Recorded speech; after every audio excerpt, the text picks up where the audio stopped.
Good evening and welcome to View TV News. Coming up on the show tonight. Just a week before Chief Executive C.Y. Leung steps down, the government pushes through plan to scrap the controversial MPF offsetting mechanism.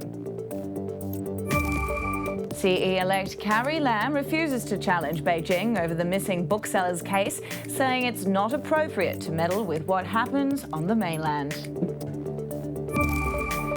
Ousted South Korea President Park Geun-hye's confidant is handed a 3-year jail term after soliciting gains for her daughter.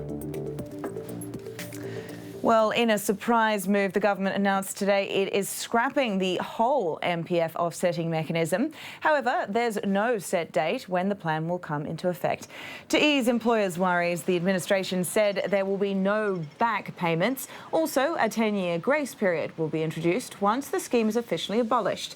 During this period, the government will offer up to $7.9 billion in subsidies to ease employers' financial burden. At present, long service and severance payments are calculated by taking 2/3 of a worker's last monthly salary and multiplying it by their years of service. Under the government's plan, the 2/3 base would be lowered to just half, but employees would also get to keep their entire MPF. Chief Executive C.Y. Leung said it's up to the incoming CE to decide when to implement the plan. The incoming government, as all incoming governments do, have a prerogative to do whatever the incoming government think is right regarding this abolition of offsetting mechanism proposal. Well, more homes are to be built. The government plans to put 3 plots of land on sale from July to September, which is expected to produce more than 1,300 flats. The sites are located on Lantau Island, Taipo and Chung Sha Wan, along with other private development and redevelopment projects. More than 6,700 flats will be made available in the second quarter of the year. Responding to questions on whether the administration will force developers to build flats above a minimum size, the development chief said a balance has to be struck. We are closely monitor the situation, and we need to strike a reasonable balance between the demand of the private sectors and also the users. Some of them may need to have a small flats to accommodate those smaller size of families. So we will closely monitor the situation, and if necessary, we can impose conditions on the minimum flat size. Well, incoming leader Carrie Lam won't be touching the controversial detention of Hong Kong booksellers in mainland China. She said it would be inappropriate to challenge what happens on the mainland and that the case needs to be dealt with in accordance with the mainland system. In an interview with CNN, the CE-elect said she understands the Causeway Bay booksellers case prompted fears about the erosion of the one country, two systems principle and the city's rule of law. But she said evidence was needed before concluding what happened and assured the public that only local authorities can carry out the enforcement of laws in Hong Kong. This comes just days before she takes office and is set to stir up the opposition as she appears in Legco for her first CE question and answer session on July the 5th. Well, according to sources, details for an unexpected visit by President Xi Jinping to celebrate the city's 20th handover anniversary have emerged. This would be Xi's first visit since he took office in 2013. The Chinese leader is expected to stay for 3 days from June the 29th to July the 1st. Accompanied by the First Lady Peng Liyuan, it's believed Xi will meet current and incoming government officials. He will also oversee the swearing-in ceremony of Carrie Lam and her team on July the 1st. Authorities in Hong Kong are taking no chances on security during Xi's visit, with all policy officers set to be on duty.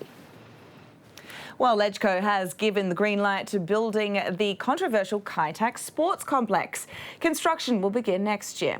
Finance Committee members approved the $31.9 billion Hong Kong dollar funding request this afternoon. This comes after more than 8 hours of discussion. Despite the Pan-Democrats' filibustering efforts, the controversial funding proposal was passed with 36 lawmakers voting for and 21 against. The proposal came under fire after the government plans to provide bid incentives of up to 60 million Hong Kong dollars to 3 of the unsuccessful bidders. The project is expected to be completed by 2023. Well, meantime, the Chinese president is facing mounting pressure over North Korea. This comes as US officials say Pyongyang has carried out yet another test of a new rocket engine, which could be part of its efforts to build a missile capable of reaching American soil. Samantha Vadas has more. North Korea testing international patience once again on Thursday. The US telling Reuters that Pyongyang has test-launched another rocket engine in what officials believe could be part of its program to develop an ICBM. It comes just a day after the US piled more pressure on China to tighten the belt on North Korea over its weapons program. Donald Trump has warned that a major conflict with Pyongyang is possible, though US officials say tougher sanctions are the way forward. The head of US Defense Intelligence has warned of the threat if the North is left unchecked, saying it's on an inevitable path to obtaining a nuclear-armed missile capable of striking America. Staying in the region and to Seoul, where a close friend of disgraced former President Park Geun-hye has been given 3 years in prison for abuse of power. As Joseph Kim reports, this is only the first among a string of sentences Choi Soon-sil is expected to face in the scandal that has rocked the country's business and political elite. Choi Soon-sil, a central figure in the massive corruption scandal in South Korea, was sentenced 3 years in prison by the Seoul Central District Court. The corruption scandal, which triggered months of protests in South Korea, demanded that former President Park Geun-hye be removed from office, which eventually led to her impeachment. Now, Choi Soon-sil was a close confidant of Park Geun-hye, and the Seoul court found her guilty of obstruction, using her influence and ties with Park Geun-hye to gain favors for her daughter. Now, she pleaded not guilty to these charges, but 6 others also involved in the crime were given prison sentences, with the Seoul court saying that she committed too much wrongdoing to consider the actions out of love as a mother who wants what's best for her child. Now, this ruling is just the first of the many charges Choi Soon-sil faces, including some others that Park Geun-hye is directly involved with, and that is taking bribes from South Korea's largest conglomerates. To the US, where Democrats are blasting a new Republican effort to replace Obamacare as heartless. The draft healthcare bill, which was put together in secret and unveiled on Thursday, proposes to drop a tax on the wealthy and reduce aid to the poor to cut costs. The contentious bill sparked angry protests across the US, which led to dozens of arrests. The proposal was welcomed by President Donald Trump, who called the last draft mean. But a few Republican senators, including Ted Cruz, have said they're not ready to vote for this bill just yet. Democrats only need 3 Republican support to quash it. Now, why are they doing all this? To provide a giant tax break for the wealthiest Americans. Simply put, the bill will result in higher costs, less care. Millions of Americans will lose their health insurance, particularly through Medicaid. The president has said that the Senate bill needed heart. The way this bill cuts health care is heartless. Staying with US politics, and President Donald Trump has denied he recorded any of his conversations with James Comey. This comes after Trump earlier suggested he might have recordings that could damage the former FBI director who was sacked last month. In a tweet, the US president said, "I did not make and do not have any such recordings of Comey." The White House defended Trump's statement, saying he has laid out his position on whether or not he was personally involved. Lawmakers investigating allegations of Russian meddling in last year's US presidential election had asked the White House for any such recordings. And coming up next, the latest from the world of business.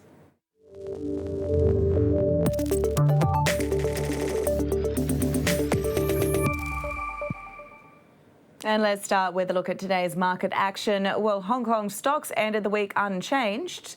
The benchmark Hang Seng ended flat, closing at 25,670 points. That's amid concerns that US equity firm MSCI's decision this week to include China-listed shares to its emerging market benchmark could weaken the city's role as a gateway to mainland investment.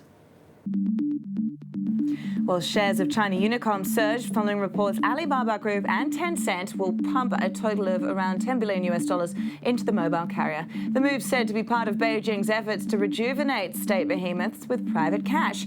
Reports added China Unicom plans to raise about 70 billion yuan through its Shanghai unit. It would mark the largest capital raising in Asia since insurer AIA's initial price offering in 2010. China Unicom is one of China's three major state-owned telcos, along with China Mobile and China Telecom.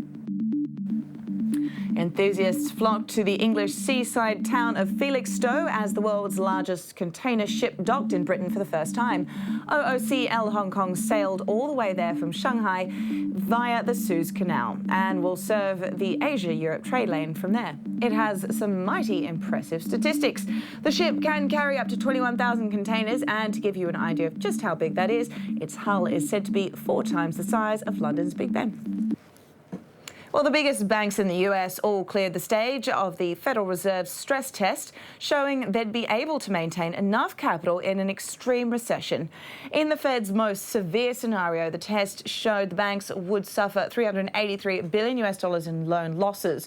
But their level of high-quality capital would still be rather substantially higher than the threshold regulators demand, and an improvement over last year's level. The Fed introduced the stress tests following the 2008 global financial crisis to keep the health of the banking industry in check. And American Airlines CEO Doug Parker says he's confused and bewildered by rival Qatar's interest in becoming a major shareholder in the carrier. One possibility is that it wants to soften the airline's lobbying against Persian Gulf carriers from expanding into the US. Fred Katayama has more. Qatar Airways wants to buy as much as 10% of American Airlines. That's what the U.S. carrier said in a regulatory filing. Its CEO says it's not particularly excited by Qatar's interest. American says the stake is worth at least $808 million. Qatar Airways says it's an investment opportunity. The company added it doesn't want to get involved in American Airlines operations or management. Investors cheered the news, sending shares of the U.S. carrier up on Thursday. Eric Week